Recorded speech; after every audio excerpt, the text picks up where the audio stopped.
Thank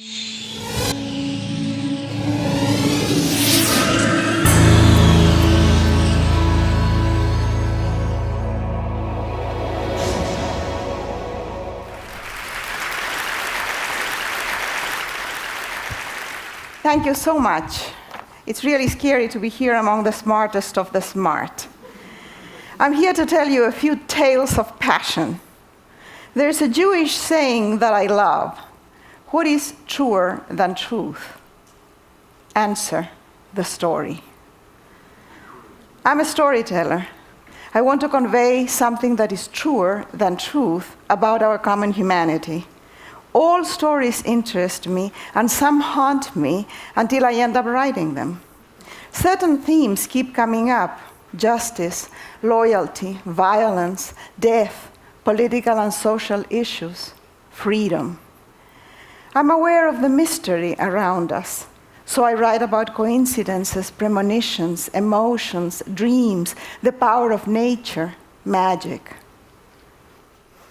In the last 20 years, I have published a few books, but I have lived in anonymity until February of 2006, when I carried the Olympic flag in the Winter Olympics in Italy. That made me a celebrity. Now people recognize me in Macy's, and my grandchildren think that I'm cool.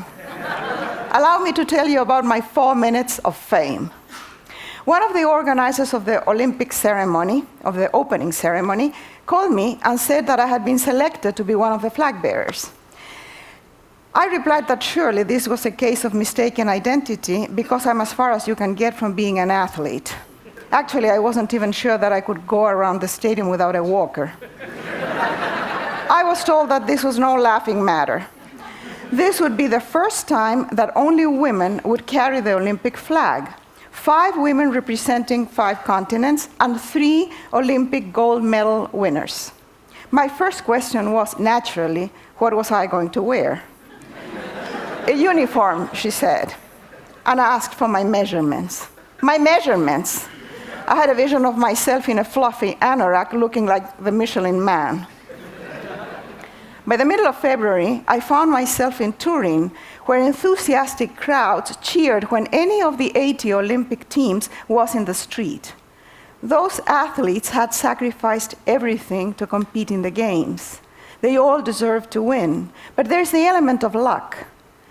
A speck of snow, an inch of ice, the force of the wind can determine the result of a race or a game. However, what matters most, more than training or luck, is the heart. Only a fearless and determined heart will get the gold medal. It is all about passion. The streets of Turin were covered with red posters announcing the slogan of the Olympics: "Passion lives here." Isn't it always true? Heart is what drives us and determines our fate. That is what I need for my characters in my books: a passionate heart. I need mavericks, dissidents, adventurers, outsiders, and rebels who ask questions, bend the rules, and take risks. People like all of you in this room. Nice people with common sense do not make interesting characters. They only make good former spouses. In the green room of the stadium, I met the other flag bearers, 3 athletes, and the actresses Susan Sarandon and Sophia Loren. Also 2 women with passionate hearts, Wangari Maathai, the Nobel Prize winner from Kenya, who has planted 30 million trees, and by doing so, she has changed the soil, the weather, and in some places in Africa, and of course, the economic conditions in many villages. And Somalie Mam, a Cambodian activist who fights passionately against child prostitution. When she was 14 years old, her grandfather sold her to a brothel. She told us of little girls raped by men who believe that having sex with a very young virgin will cure them from AIDS. And of brothels where children are forced to receive 15 clients per day, and if they rebel, they are tortured with electricity. In the green room, I received my uniform. It was not the kind of outfit that I normally wear, but it was far from the Michelin man suit that I had anticipated. Not bad, really. I looked like a refrigerator. But so did most of the flag bearers, except Sophia Loren, the universal symbol of beauty and passion. Sophia is over 70, and she looks great. She's sexy, slim, and tall with a deep tan. Now, how can you have a deep tan and have no wrinkles? I don't know. When asked in a TV interview how could she look so good, she replied, posture. My back is always straight, and I don't make old people's noises. So there you have some free advice from one of the most beautiful women on earth. No grunting, no coughing, no wheezing, no talking to yourselves, no farting. Well, she didn't say that exactly. At some point around midnight, we were summoned to the wings of the stadium, and the loudspeakers announced the Olympic flag, and the music started. By the way, the same music that starts here, the Aida March. Sophia Loren was right in front of me.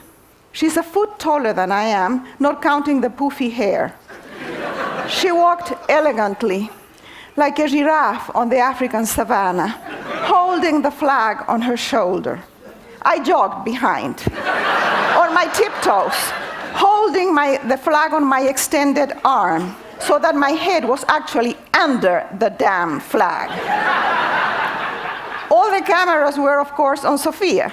That was fortunate for me, because in most press photos, I appear too, although often between Sophia's legs. A place where most men would love to be.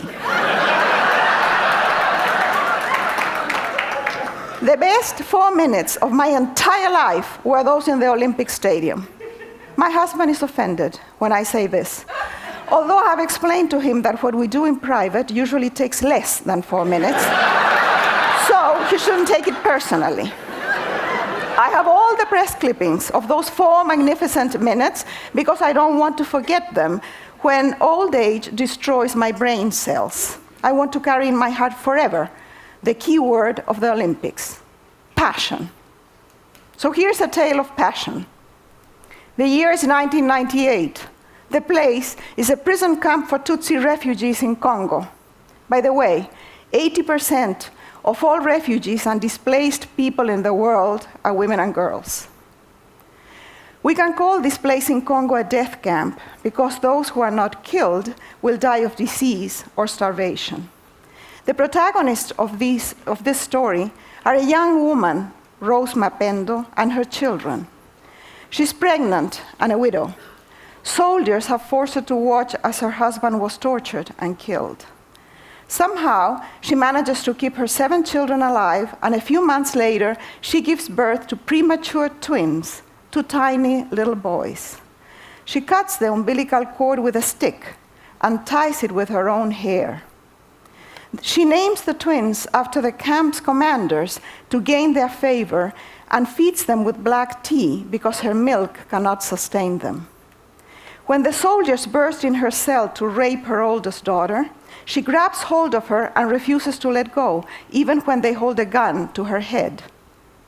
Somehow, the family survives for 16 months, and then, by extraordinary luck and the passionate heart of a young American man, Sasha Sharnoff, who manages to put her in a US rescue plane, Rose Mapendo and her 9 children end up in Phoenix, Arizona, where they are now living and thriving.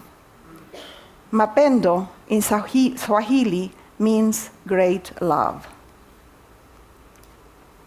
The protagonists of my books are strong and passionate women like Rose Mapendo. I don't make them up. There's no need for that. I look around and I see them everywhere. I have worked with women and for women all my life. I know them well.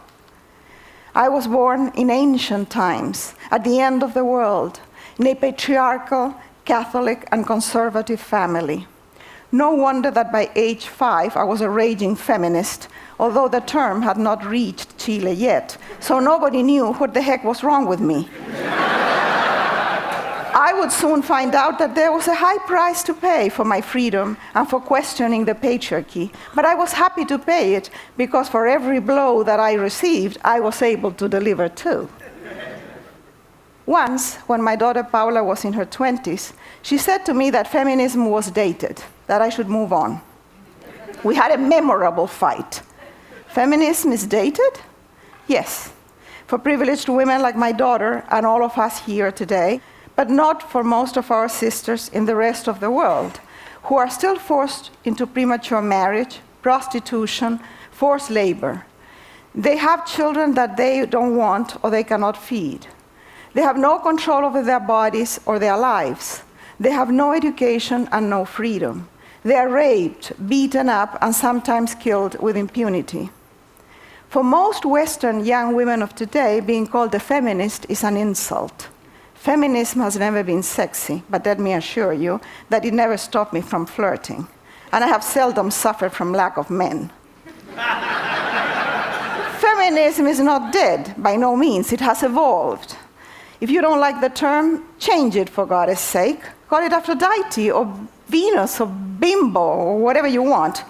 The name doesn't matter as long as we understand what it is about and we support it. So here's another tale of passion, and this is a sad one. The place is a small women's clinic in a village in Bangladesh. The year is 2005. Jenny is a young American dental hygienist who has gone to the clinic as a volunteer during her 3-week vacation. She's prepared to clean teeth, but when she gets there, she finds out that there are no doctors, no dentists, and the clinic is just a hut full of flies. Outside, there is a line of women who have waited several hours to be treated. The first patient is in excruciating pain because she has several rotten molars. Jenny realizes that the only solution is to pull out the bad teeth. She's not licensed for that. She has never done it. She risks a lot, and she's terrified. She doesn't even have the proper instruments, but fortunately, she has brought some Novocaine. Jenny has a brave and passionate heart. She murmurs a prayer, and she goes ahead with the operation. At the end, the relieved patient kisses her hands. That day, the hygienist pulls out many more teeth. The next morning, when she comes again to the so-called clinic, her first patient is waiting for her with her husband. The woman's face looks like a watermelon. It is so swollen that you can't even see the eyes. The husband, furious, threatens to kill the American. Jenny is horrified at what she has done. But then the translator explains that the patient's condition has nothing to do with the operation. The day before, her husband beat her up because she was not home in time to prepare dinner for him. Millions of women live like this today. They are the poorest of the poor. Although women do 2/3 of the world's labor, they own less than 1% of the world's assets. They are paid less than men for the same work, if they're paid at all. And they remain vulnerable because they have no economic independence and they are constantly threatened by exploitation, violence, and abuse. It is a fact that giving women education, work, the ability to control their own income, inherit and own property benefits the society. If a woman is empowered, her children and her family will be better off. If families prosper, the village prospers, and eventually so does the whole country. When Gari Matai goes to a village in Kenya, she talks to the women and explains that the land is barren because they have cut and sold the trees. She gets the women to plant new trees and water them drop by drop. In a matter of 5 or 6 years, they have a forest, the soil is enriched, and the village is saved. The poorest and most backward societies are always those that put women down. Yet, this obvious truth is ignored by governments and also by philanthropy. For every dollar given to a woman's program, $20 are given to men's programs. Women are 51% of humankind. Empowering them will change everything, more than technology and design and entertainment. I can promise you that. Women working together, linked, informed, and educated can bring peace and prosperity to this forsaken planet. In any war today, most of the casualties are civilians, mainly women and children. They are collateral damage. Men run the world, and look at the mess we have. What kind of world do we want? This is a fundamental question that most of us are asking. Does it make sense to participate in the existing world order? We want a world where life is preserved and the quality of life is enriched for everybody, not only for the privileged. In January, I saw an exhibit of Fernando Botero's paintings at the UC Berkeley Library. No museum or gallery in the United States, except for the New York gallery that carries Botero's work, has dared to show the paintings because the theme is the Abu Ghraib prison. They are huge paintings of torture and abuse of power in the voluminous Botero style. I have not been able to get those images out of my mind or my heart. What I fear most is power with impunity. I fear abuse of power and the power to abuse. In our species, the alpha males define reality and force the rest of the pack to accept that reality and follow the rules. The rules change all the time, but they always benefit them. And in this case, the trickle-down effect, which does not work in economics, works perfectly. Abuse trickles down from the top of the ladder to the bottom. Women and children, especially the poor, are at the bottom. Even the most destitute of men have someone they can abuse, a woman or a child. I'm fed up with the power that a few exert over the many through gender, income, race, and class. I think that the time is ripe to make fundamental changes in our civilization. But for real change, we need feminine energy in the management of the world. We need a critical number of women in positions of power, and we need to nurture the feminine energy in men. I'm talking about men with young minds, of course. Old guys are hopeless. We have to wait for them to die off. Yes, I would love to have Sophia Loren's long legs and legendary breasts. But given a choice, I would rather have the warrior hearts of Wangari Maathai, Somali Mam, Jenny, and Rose Mapendo. I want to make this world good. Not better, but to make it good. Why not? It is possible. Look around in this room, all this knowledge, energy, talent, and technology. Let's get off our fannies, roll up our sleeves, and get to work passionately in creating an almost perfect world. Thank you. Thank you.